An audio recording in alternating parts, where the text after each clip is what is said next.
do not hire for sales skills. Hire for somebody who you don't mind spending 2 days in a row with in the car because you're with them for 8 hours a day. And if you can't get along with them, you'll never be able to coach them, and they'll never want to be coached by you. Hire for connectivity, not for skills, because if you can't teach the skills, you shouldn't be a manager anyway.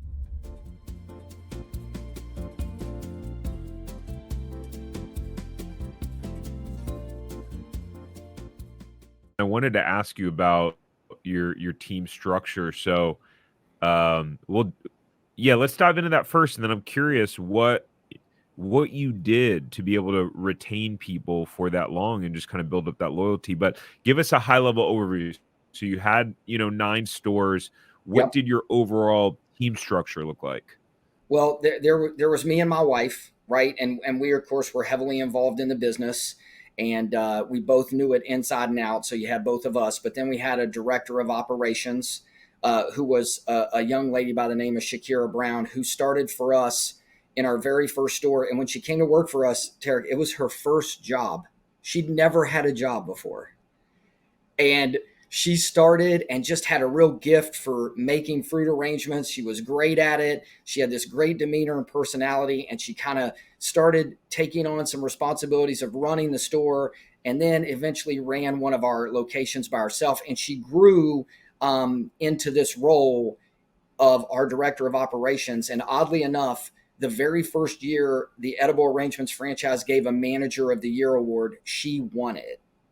And it was just amazing to be able to watch somebody who worked for us, who put in so much effort, who was so willing to learn and be coached and put her heart into the whole job, watch her do that. And then the founder of Edible, oddly, whose name is Tarek, even gave her a $5,000 check on stage for her performance as Manager of the Year. And it was one of the highlights of her career for sure, and definitely mine. I felt, I was so excited the year that happened. That is so epic. So what did you catch her out of school? How was it her first job?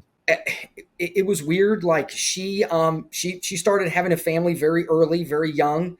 And at the time she came to work with me, she also had 4 children, the youngest of which was in kindergarten. So, she just wanted to get out of the house. She wanted to contribute to the family. She wanted to do something that was creative. She thought Edible would be a really good fit. And now, of course, I watched her kids grow up. I've been to all their graduation parties. Like we're basically family, right? We're essentially family at this juncture now. Her husband owns a lawn cutting service. He's a local firefighter. So it really, we were just fortunate that she came in, right? And we were blessed that she did. And we were blessed that hopefully we had a company culture that really helped, entice somebody that maybe didn't have experience. Because in my book, experience is way overrated. It's I don't need you to have a food service background to work for me, even though most of my experiences in food service and most of my business was always in food service.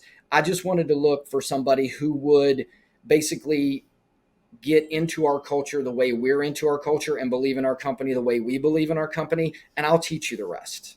Yeah, it's interesting hiring. So what I'm hearing you say is like really you're hiring based on personality mostly, like the softer skills.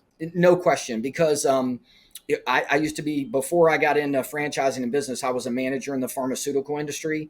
And I had a mentor in that industry, and he said, do not hire for sales skills. Hire for somebody who you don't mind spending 2 days in a row with in the car because you're with them for 8 hours a day. And if you can't get along with them, you'll never be able to coach them, and they'll never want to be coached by you. So hire for connectivity, not for skills, because if you can't teach the skills, you shouldn't be a manager anyway. You're in the wrong role. So hire for connection, hire for personality, somebody that you can coach, and then just teach them the rest. And it's worked out. If you enjoyed this short clip from the podcast, you can check out another short clip right here. Or if you want to watch the full episode of this podcast, you can watch that here.